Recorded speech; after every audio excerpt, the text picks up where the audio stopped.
que répéter des choses en espérant que par la répétition, Allah subhanahu wa ta'ala va nous récompenser. Que par la répétition, nous gagnons des hasanat. C'est tout. Je vais répéter 1000 fois parce qu'on m'a dit qu'il faut répéter 1000 fois. Astaghfirullah, astaghfirullah, astaghfirullah, astaghfirullah, avec un chapelet aussi long que je ne sais quoi. Répétez tout simplement astaghfirullah, astaghfirullah, combien de fois, et voilà. Tu as des hasanat parce que tu as rappelé le nom d'Allah, parce que non, tu peux répéter autant de fois que tu veux astaghfirullah. Allah subhanahu wa ta'ala ne va pas te pardonner. Parce qu'il l'a dit dans Al-Qur'an, il est Al-Ghaffar. Il faut bien le comprendre. Nous, alayhi salam, a dit à sa communauté, Astaghfiru rabbakum innahu kana ghaffara. Demandez le pardon. Demandez le pardon parce qu'Allah subhanahu wa ta'ala efface vos manquements.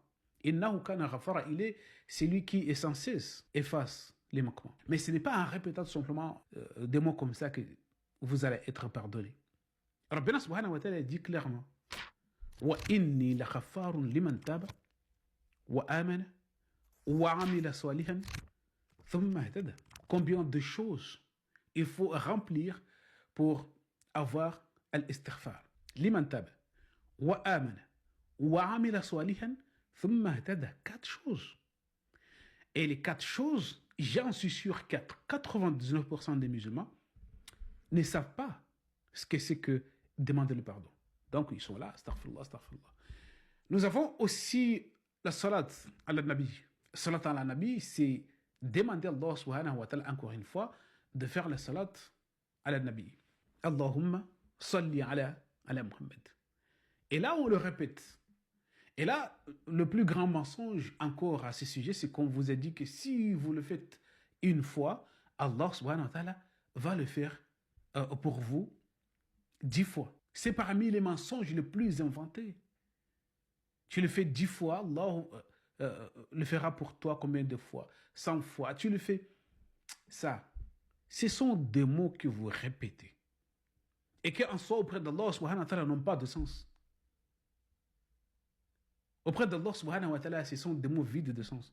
Demandez à Allah subhanahu wa ta'ala de faire quoi? De faire la salat sur le prophète. Est-ce qu'il attendait quelque chose de toi, d'un ordre venant de toi pour demander à Allah subhanahu wa ta'ala, Allahumma salli ala Muhammad.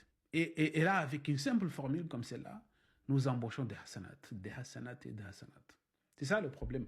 Notre problème aujourd'hui, c'est que nous répétons sans réfléchir, sans se poser la question que est-ce que la chose que je m'apprête à faire en ce moment va me rapporter quoi en termes de hasanat. Sinon, une parole tout simplement répétée comme ça auprès d'Allah subhanahu wa ta'ala n'a pas de valeur.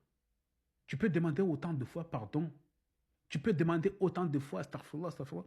Allah subhanahu wa ta'ala ne va pas te pardonner. Tu peux demander autant de fois Allahumma salli ala sayyidina Muhammad. Ça n'a pas de sens auprès d'Allah subhanahu wa ta'ala. Comme auprès de toi si tu avais compris la formulation, si tu avais compris le sens de cette formule. C'est ça le problème que nous verrons aujourd'hui, c'est que nous répétons des choses uniquement sans se poser la question de quel intérêt s'agit-il? Pour quel intérêt nous répétons tous ces termes? Nous avons 2 problèmes majeurs. Le premier problème, c'est que nous ne faisons que répéter des choses en espérant que par la répétition, Allah subhanahu wa ta'ala va nous récompenser. Que par la